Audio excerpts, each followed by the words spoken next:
All right, what up? This is Marcus with Dynasty Football Dads. We have Calvin Ridley, and we're just going to talk a little bit about Calvin Ridley and where we see him out. Right now, according to the commissioner, he can appeal in February. Well, guess what? It's March, so that means next February, but he is currently out for the 2022 season. What does that really mean for Calvin Ridley? And in fact, I was somebody that had a lot of people say, hey, Calvin Ridley, you got to trade for him, And I was like, you never know. It's such a big gamble. And right now you are still paying somewhat of a premium. There was still first being traded for Calvin Ridley, and Calvin Ridley on the field, being a Falcon, is worth a first. But he had no desire as of yet to be on the field. And just with the same with like the Josh Gordon news, even when Gronk was threatening to retire and stuff, like when these players threaten to retire, Andrew Luck, same thing.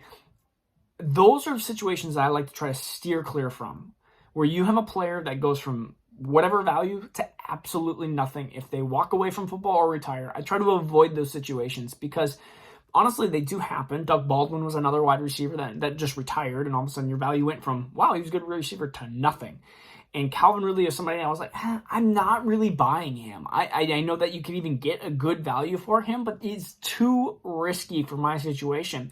And this is something completely out of left field, that he was betting on games, $1,500 according to him, that it was on potentially games involving the Falcons. We don't know if it was or wasn't, but $1,500, and he loses an $11 million contract or whatever. I don't know the exact rules if he retires, if he retains any money of that. I would assume probably not, but there might be some signing bonus issues.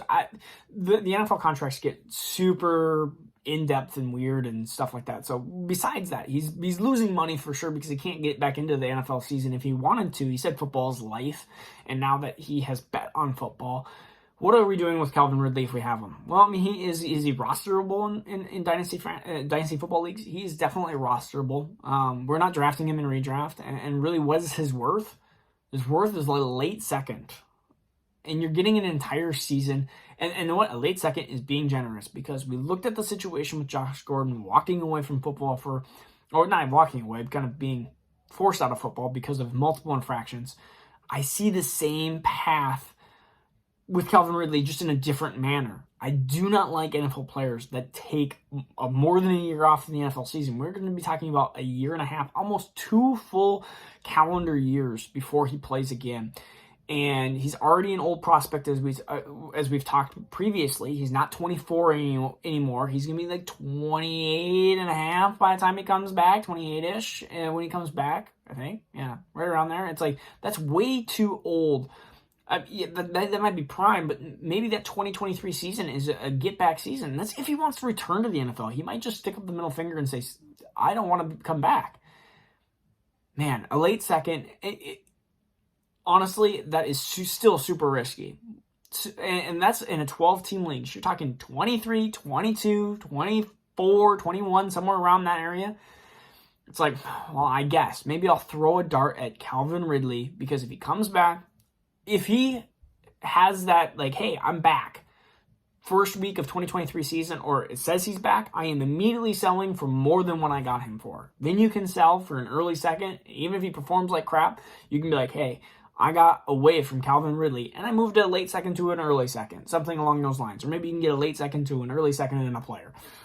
That's my kind of mode and method of what I'm doing with Calvin Ridley, but I'm not buying at this point. I really want to steer clear. He was somebody that I really did like as an NFL player and prospect coming in to the NFL from Alabama. I thought he was a really good player, and I thought he had such a great situation when Julio left, but this has really gone downhill. So if you bought Calvin Ridley shares, I'm sorry, but this is like crypto. You're going down.